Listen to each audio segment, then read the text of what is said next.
Speaking English with Ada. Hello, everyone. Welcome back to Speak English with Anna. This is your space to grow, speak better English, and build the most confident version of yourself. I'm Anna. And I'm Mike. Hi, guys. It is so good to be back here with you today. So, Mike, how has your week been? You look different today. You look like someone who just did something huge. Really? You can see that? Well, honestly, I had a pretty intense week. But actually, I wanted to ask you. You have this glow about you today. What is the story? You caught me. Okay, I will share. I actually did something really brave this week. Brave? Like skydiving? No, not that kind of brave. It was emotional bravery. I spoke up during a very big meeting with some senior partners. Usually, I just sit there and take notes, but this time I had an idea. Oh, wow. Did you feel nervous? Nervous? Mike, my hands were shaking under the table. My heart was beating so fast, but I did it. I raised my hand and I spoke. That is incredible. And what happened? Did everyone look at you? Yes, they did. And the best part was everyone listened. Not because I used perfect, complicated words or because I had a perfect accent. They listened because I finally believed in what I was saying. I love that story. It is so interesting, isn't it? We often think confidence means having zero fear, but you were terrified and you were still confident. Exactly. That is the secret. Isn't it crazy how confidence isn't about having everything perfect? It's just about showing up with what you have. I think a lot of our listeners need to hear that, especially when learning English. 100%. And that's exactly what today's episode is all about. We're going to talk about how to be more confident. And I don't mean in a fake it until you make it way. Right. We want the real thing. A real inner shift. Yes, whether you're learning English, trying to be heard at work, or just want to stop doubting yourself, this video is for you. I am really excited to dive into this. But before we get started with all the tips and stories, we have a small request for you guys. Yes, if you're ready to build your confidence and improve your English, please hit that subscribe button below and turn on the notification bell so you never miss a lesson with us. Also, give this video a like if you are ready to be brave today. It really helps our channel grow and reach more learners like you. All right, are you ready, Mike? I am ready. Let's do this. Let's get into it. Let's talk about how confidence really works. I think we need to start this conversation by clearing up one of the biggest myths about confidence. Oh, I love busted myths. Which one are we talking about?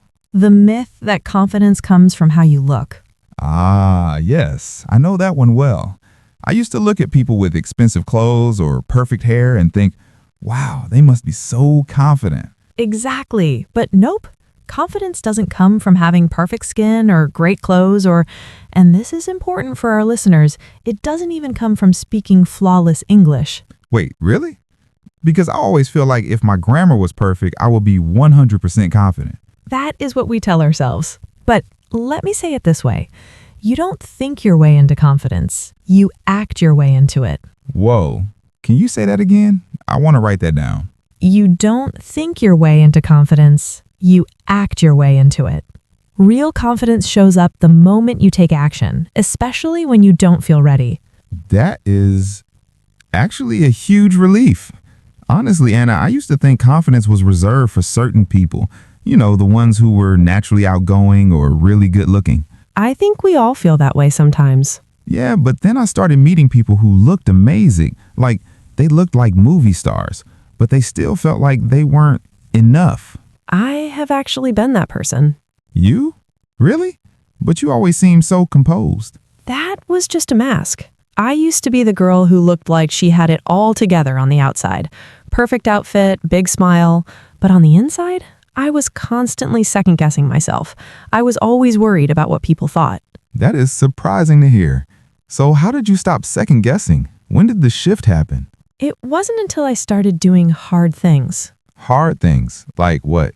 Like applying for jobs I didn't feel qualified for, or speaking up in conversations even when I was nervous. That is when something shifted. So you didn't wait until you felt confident to do those things? No, I did them scared. And that's the key, Mike. Confidence builds like a muscle. You build it by using it. That makes sense. The more you act, the more proof you collect. Exactly. Every time you act, you're telling yourself, hey, I can handle this, even if it's messy, even if my voice shakes. And I guess for our English learners, this applies to speaking too. 100%. Here's a micro tip for everyone watching. Don't wait until your grammar is perfect before you speak. Say something, anything. Even if I forget the vocabulary? Yes, even if you just say, I don't know the word, but I will try to explain it. That act, that attempt, is confidence. I love that.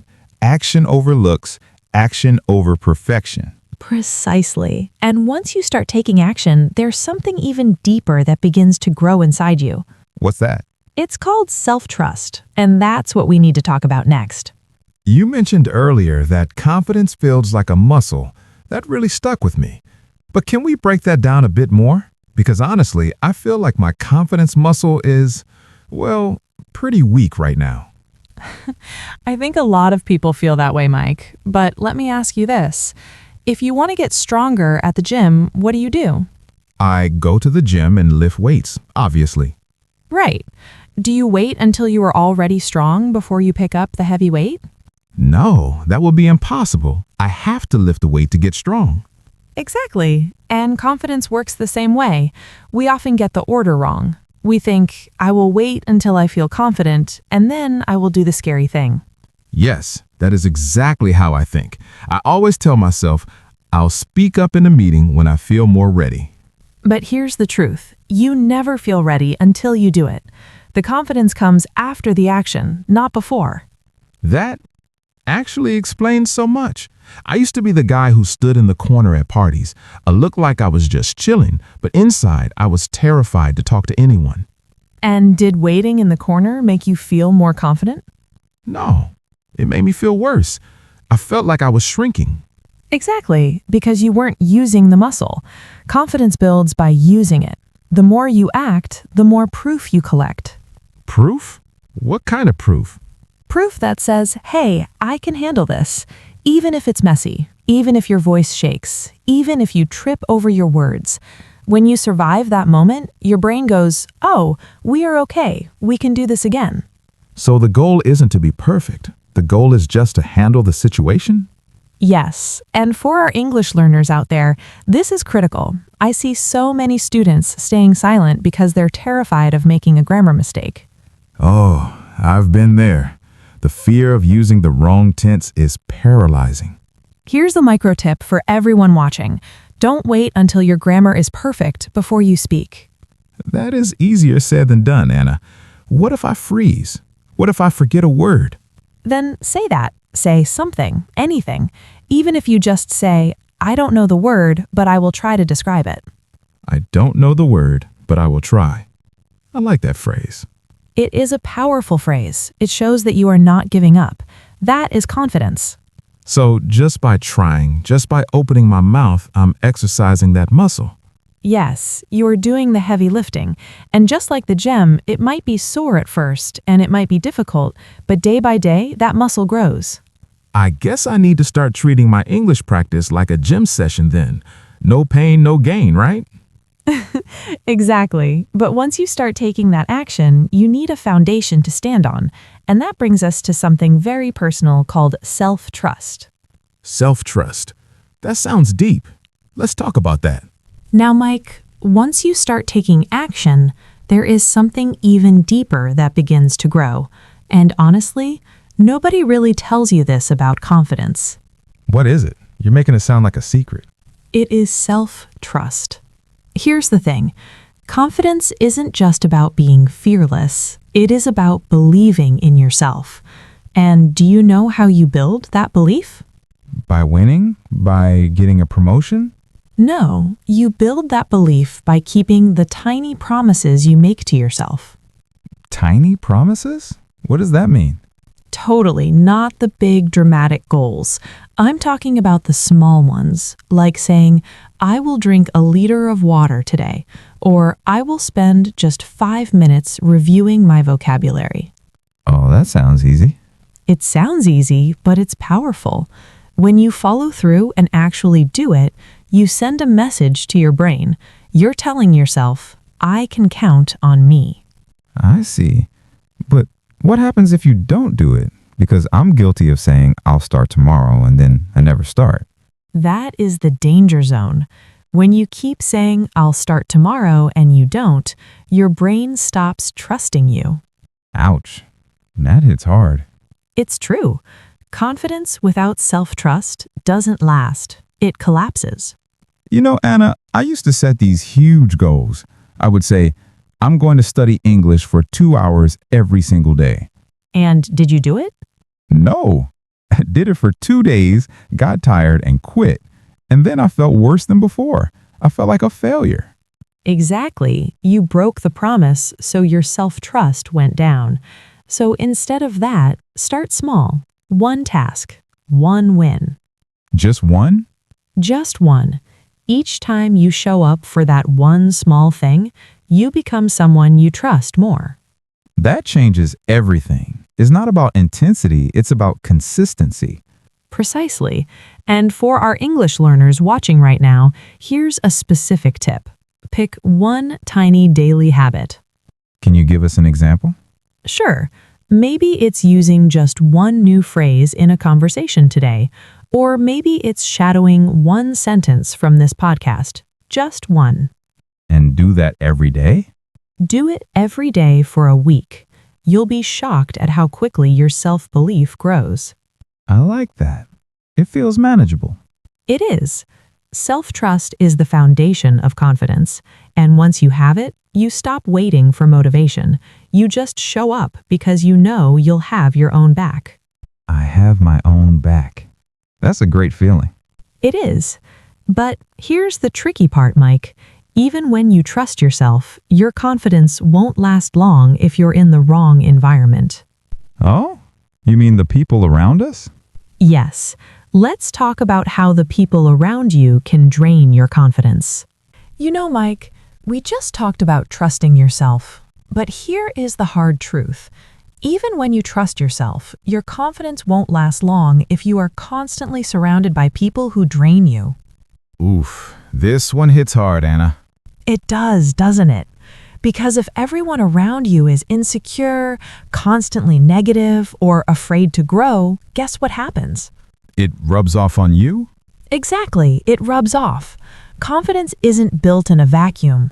Your environment matters much more than you think. I remember a time when all my close friends were stuck in the same loop. They were always complaining about their jobs, doubting themselves, and afraid to try anything new. And how did that affect you? Without realizing it, I started playing small too, just to fit in. I didn't want to be the weird one who was trying to improve. Same here. I used to be surrounded by people who laughed at big dreams. If I said, I want to start a podcast, or I want to speak in public, they would say, that's not you, you're too shy. And you started believing them. I did. I started believing that I was just a quiet girl who shouldn't speak up. But the moment I met people who were bold, everything changed. Bold people? You mean people who are loud? No, not loud. People who challenged me. People who invited me into new spaces and made me uncomfortable in a good way. Uncomfortable in a good way. I like that description. When I was around them, I realized I had to step up. I rose to their level.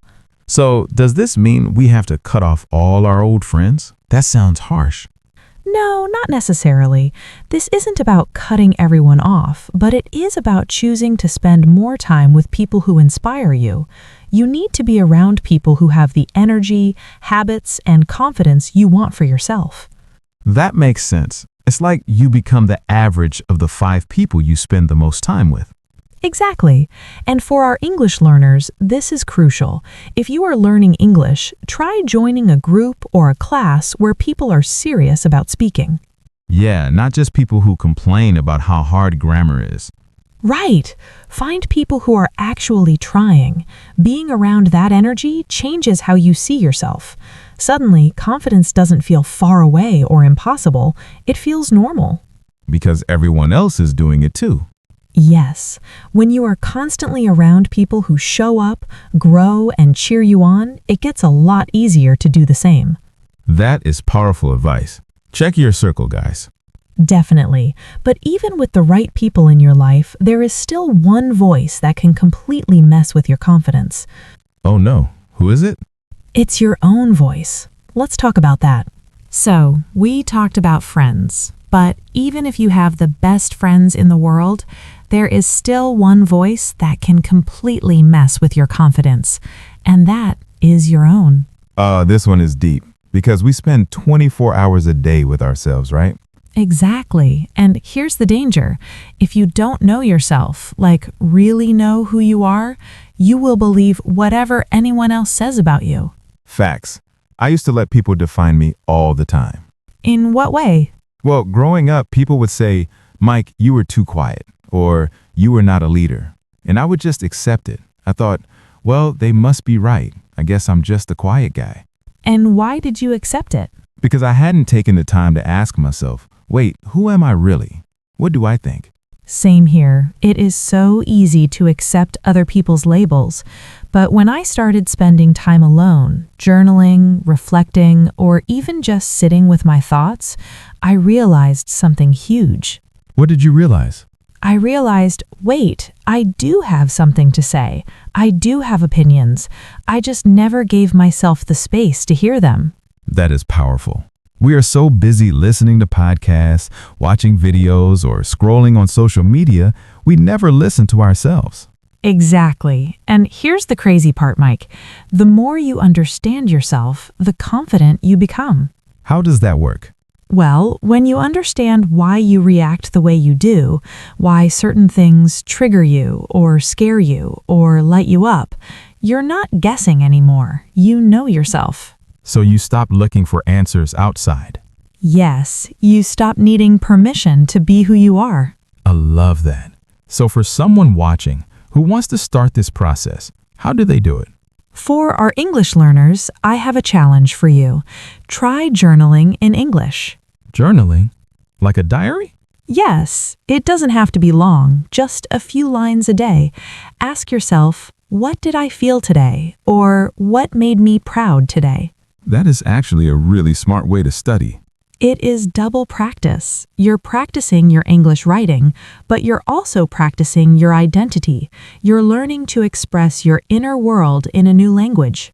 I imagine it feels weird at first, writing your feelings in a second language. It might, but it's also freeing. Sometimes it's easier to be honest in a new language. And once you start understanding yourself, you stand taller. You stop shrinking. Because you know your own value. Exactly.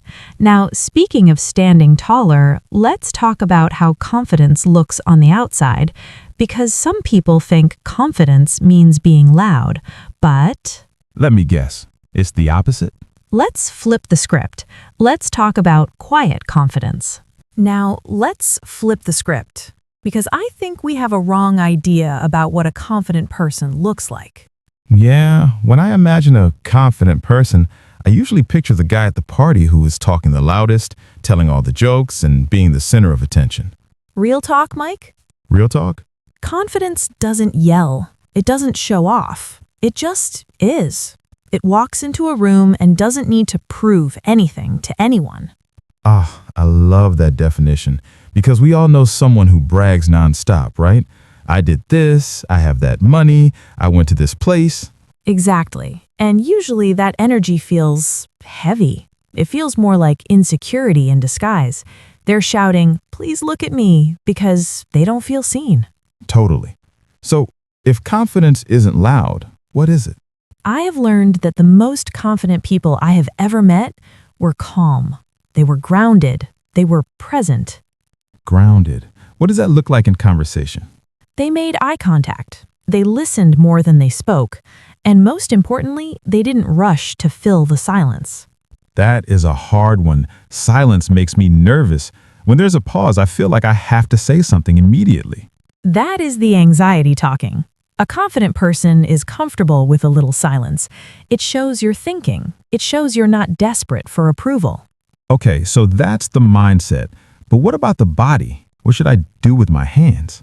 Body language matters so much. First, sit tall. Imagine there's a string pulling the top of your head up. Straightens his back. Like this? Yes, you look different already. And uncross your arms. Okay. When you cross your arms, you're protecting your heart. It signals stay away.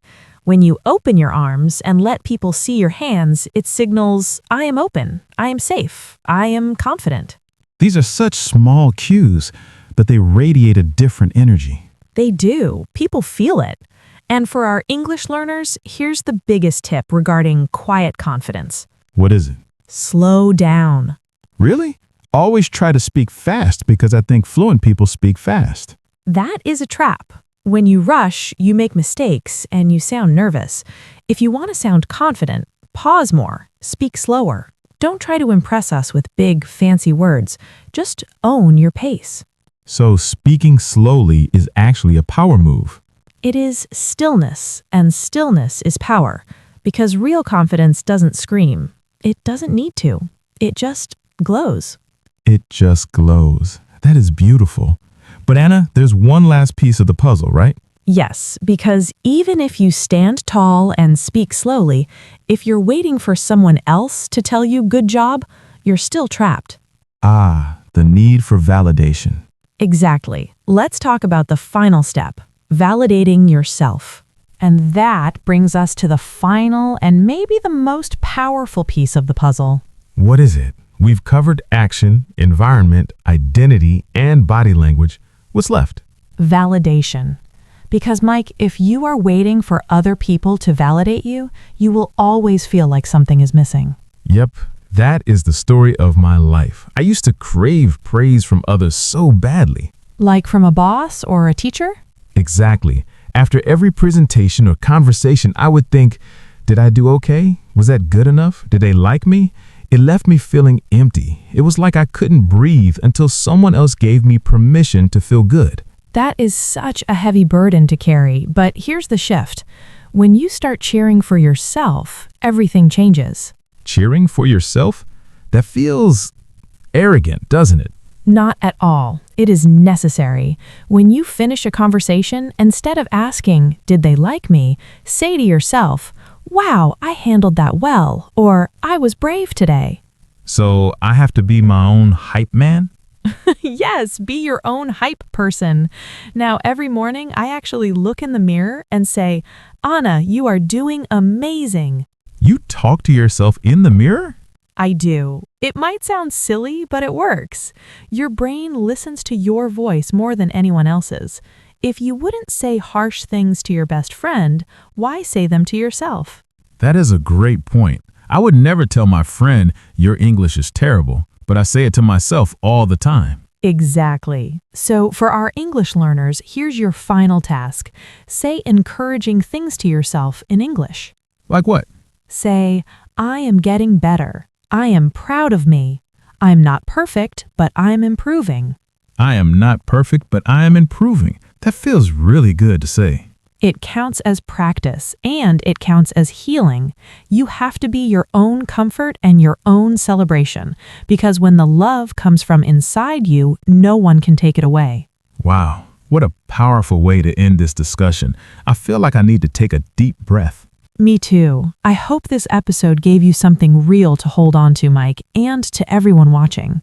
It definitely did. It's not just about sounding confident, it's about feeling it. Exactly. To everyone listening, remember, confidence isn't something you wait for. It's something you build, one step, one word, one moment at a time. Whether you're showing up for yourself, setting boundaries, or just practicing your English, it all counts. And hey, if this episode helped you today, please share it with a friend who needs a reminder that they've got this too. And don't forget to like this video and subscribe to Speak English with Anna. It really helps us create more content for you. We are so proud of you, seriously. Thanks for being here and for choosing to grow with us. We will see you in the next video. Until then, stay kind to yourself and keep speaking up. Bye for now. Bye, everyone.